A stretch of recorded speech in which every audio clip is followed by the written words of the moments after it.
Hi, I don't know if you have already subscribed to me or watched my previous videos, but let me introduce myself. I am Dr. Somlina. I am a final year MD Radiology resident at a government medical college in Kolkata, and I am trying my bits to help the NEET PG aspirants to achieve their dreams. So NEET PG 2024 is just around the corner in about a month. And here in this video, I have curated for you 5 things that you should be totally avoiding in the last 1 month so as to bring out the best version of yourself in the final day of the examination. Number 1 is a very selfish thing that I'm going to tell you is do not talk to your friends. Even if you talk to your friends, one thing that I would certainly advise you to do is do not believe them when they are saying that they have not completed their studies, they are not able to study, not prepared well, they have a very poor preparation, a lot of syllabus is left. All these things when they are telling you, मैंने भी नहीं पढ़ा है, तू भी इतना मत पढ़ा कर. These things are very suspicious behavior. Even if they have not completed, they would not waste their time sharing that they have not completed their studies with others. They would utilize their time to study. Okay, so even if you're talking to your friends, never give in to when they are saying such things to you. The second point, do not try to attend multiple lectures out of FOMO and cram multiple, new topics just because you have heard someone else has done that. So this 1 month is not the time to study new topics. It is the time to only revise and revise whatever you have studied.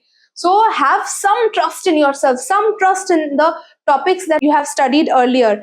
And with that trust, keep on reiterating whatever you have studied. So don't try to cramp up new topics just out of FOMO. The third one may seem silly to many people. So if you think that you can skip your meals or eat junk food or sleep very less and still your body will perform at its best. No, your body is same as a machine. How much it is going to function on the final day depends on how much care you are taking of your body in the last few days of the examination. So make it a point to sleep. If you need only 5 hours of sleep, sleep for 5 hours. If you need only 3 hours of sleep, sleep for 3 hours every day. If you think that you need 8 hours of sleep, that is also okay. There are 24 hours in the day. You can easily manage 8 hours of sleep. Okay, so whatever is you feel your body needs, your body requires, give that amount of sleep to your body and do not sacrifice your meals. You are a doctor and you are now going to become a postgraduate doctor. So even you have a complete chapter in your community medicine based on nutrition. You have studied biochemistry. You know how these nutrients act, how they're all connected to each other and how everything is connected to the CNS. So despite knowing the fact, you cannot afford to skip your meals. Yes, and the fourth one, I told you, no need to watch multiple lectures of different subjects, of different teachers, of different topics. Stay tuned to whatever you had studied earlier, but GT or question bank, I would suggest you, if you have enough time, practice it from as many sources as possible. Obviously, the source should be a reliable source, but I would suggest you to practice from different source, because why I'm telling you, every coaching institute have this set amount of questions in their question bank, and when you are doing the same questions again and again, may not be such that your concepts have developed.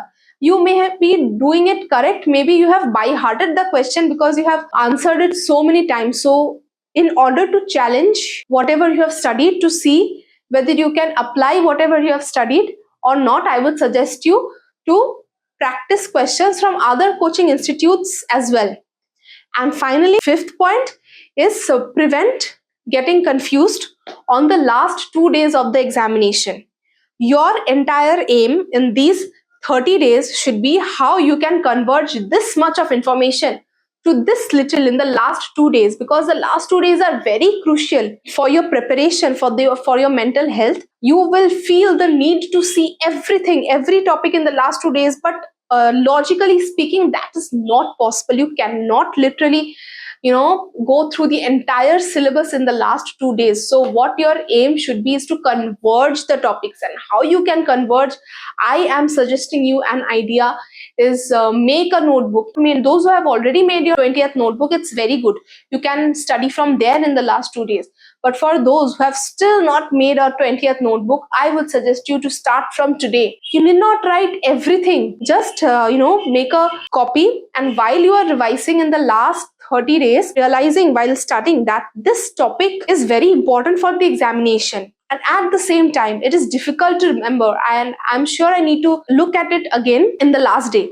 So once you realize while studying that this is such a topic, you need not write the entire topic in your copy.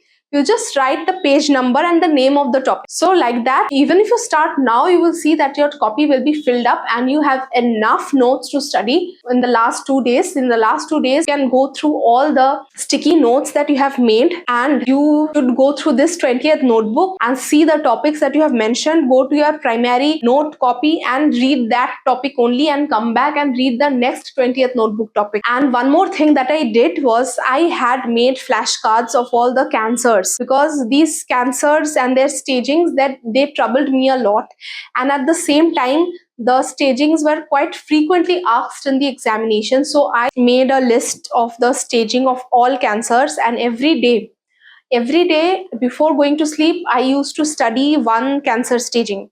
And in the last day, I studied all of those flashcards. So this is very important, deciding your last 2 days from beforehand. So I hope I'm able to be of some use by giving you these 5 tips that you should follow to bring out the best in you in the examination. The rest is completely up to you. No one can tell you for surety what you should be doing. What you should do is completely your personal choice. I can only give you suggestions, and these are the suggestions from my side. All the best, take care of yourselves, and meet you in my next video. Bye bye.